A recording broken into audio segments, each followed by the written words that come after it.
Hello everyone, I'm doctor Kalyani, MD Ayurveda.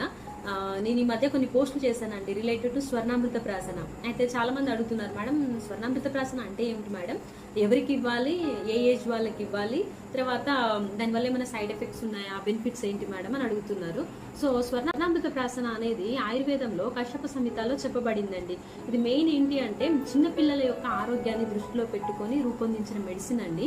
ఈ medicine ఏంటి అంటే పిల్లల్లో రోగ నిరోధక శక్తిని పెంచే విధంగా, అదేవిధంగా శారీరక మరియు మానసిక ఎదుగుదల కోసము, ఏకాగ్రతని పెంచే విధంగా, జ్ఞాపక శక్తిని పెంచే విధంగా ఈ మెడిసిన్ పనిచేస్తుంది అండి. కొంతమంది పిల్లల్లో ఆకలి అనేది సరిగా ఉండదు, దానివల్ల న్యూట్రిషన్ డెఫిషియన్సీ వల్ల వాళ్ళు వెయిట్ గెయిన్ అవ్వకపోవడం, తర్వాత హైట్ పెరగకపోవడం, ఇలాంటివన్నీ ఉంటాయండి.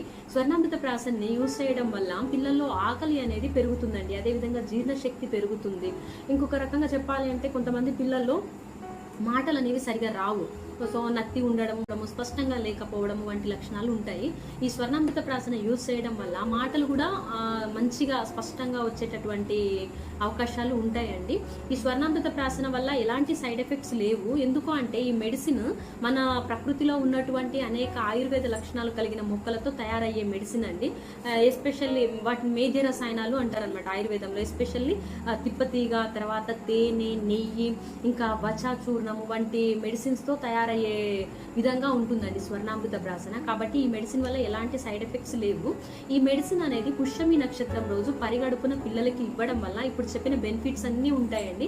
అదేవిధంగా పిల్లలు ఏదో ఒక లోపం అనే కాదు, ఆరోగ్యంగా ఉన్న పిల్లలకు కూడా ఈ మెడిసిన్ అనేది ఎంతగానో తోడ్పడుతుంది అండి. ఆయుర్వేద అప్డేట్స్ కోసం ప్లీజ్ ఫాలో మై ఛానల్.